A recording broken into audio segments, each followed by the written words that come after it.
అధికారంలోకి వస్తే కేటీఆర్ ఈపాటికే జైల్లో ఉండేటోడు. బీజేపీ జాతీయ ప్రధాన కార్యదర్శి ఎంపీ బండి సంజయ్ కాళేశ్వరంపై జ్యుడిషియల్ విచారణ మేడిగడ్డకే పరిమితమా? అవినీతి బీఆర్ఎస్ నేతలను కాంగ్రెస్ ఎందుకు కాపాడుతున్నదని ప్రశ్న. బండి సంజయ్ అన్నా, నువ్వు చేసిన వాక్యాలు కరెక్టే, మరి మంచినే ఉన్నాయి. కానీ ఇప్పుడు గతం నుంచి కేంద్రంలో అధికారం ఉన్నది మీరే కదా, మరి ఎందుకు తాత్సారం చేసిండ్రు అని ప్రజలు అడుగుతుండ్రు. చెప్పాలి, ఇక తప్పని పరిస్థితుల్లో నువ్వు మాట్లాడుతున్నట్టున్నావు. కానీ మేము అధికారంలోకి వస్తే కేటీఆర్ ఈపాటికే జైల్లో ఉండేటోడు. బీజేపీ జాతీయ ప్రధాన కార్యదర్శి ఎంపీ బండి సంజయ్ కాళేశ్వరంపై జ్యుడిషియల్ విచారణ మేడిగడ్డకే పరిమితమా?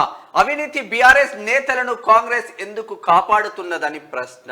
బండి సంజయ్ అన్నా, నువ్వు చేసిన వాక్యాలు కరెక్టే, మరి మంచినే ఉన్నాయి. కానీ ఇప్పుడు గతం నుంచి కేంద్రంలో అధికారం ఉన్నది మీరే కదా, మరి ఎందుకు తాత్సారం చేసిండ్రు అని ప్రజలు అడుగుతుండ్రు. చెప్పాలి, ఇక తప్పని పరిస్థితుల్లో నువ్వు మాట్లాడుతున్నట్టున్నావు. కానీ